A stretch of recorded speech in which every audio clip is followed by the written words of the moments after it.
Hello बच्चों, let us read the question. So the question says, correct statement is R. Number of nodes in 3p orbital is 2. The number of nodes is given by n minus 1. Number of radial and angular nodes of 3p orbital are 1, 1 respectively. Number of radial and angular nodes depend on the principal quantum number. हम लोगों को चार statements दी गई हैं और हमें बताना है इनमें से करेक्ट स्टेटमेंट्स कौन सी हैं. So the key concept that we're going to use to solve this problem is the knowledge about concepts of nodes, including radial and angular nodes.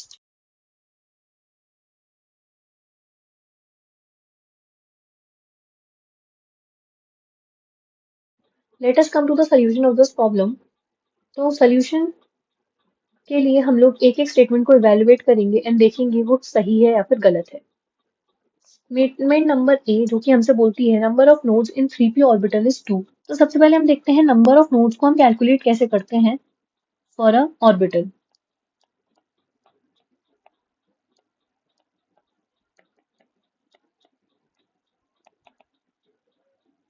इसके लिए जो हमें फॉर्मूला होता है वो होता है टोटल नोड्स का,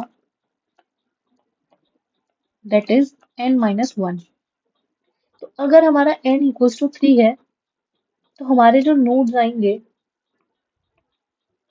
that will be 3 minus 1 equals to 2, which means जो हमारा स्टेटमेंट नंबर 1 है वो हमारा सही हो जाता है.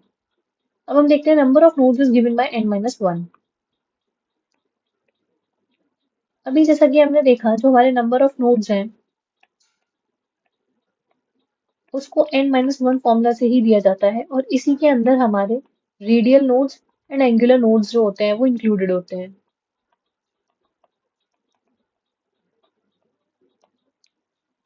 और हमारा जो n होता है यहाँ पर प्रिंसिपल क्वांटम नंबर होता है.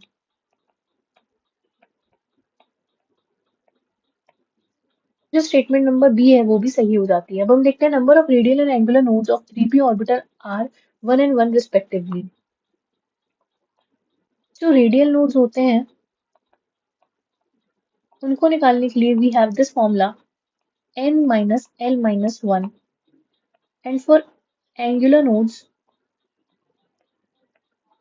we have the value of l. तो अब जब हमारा n equals to 3 दिया हुआ है और l equals to 1 है तब जब हम हमारा रेडियल नोड निकालेंगे it will be 3 minus 1 minus 1 that comes out to be 1, and angular node will comes out to be 1 because the value of l is 1. तो हमारे जो रेडियल नोड्स हैं वो 1 आते हैं और जो एंगुलर नोड्स हैं वो भी 1 आते हैं, which means the third statement is also correct. Last statement हमसे बोलती है number of radial and angular nodes depends only on principal quantum number. पर जैसा कि हमने देखा जो हमारे रेडियल नोड्स थे उसके लिए we had the formula n minus l minus 1, and angular nodes के लिए we had the formula l. जहां पर हमारा principal quantum number and azimuthal quantum number दोनों की दोनों यूज हो रहे थे, विच मीन्स जो डी वाली स्टेटमेंट है वो हमारी गलत हो जाती है. तो हमारी स्टेटमेंट ए सही होती है, बी सही होती है एंड सी सही होती है.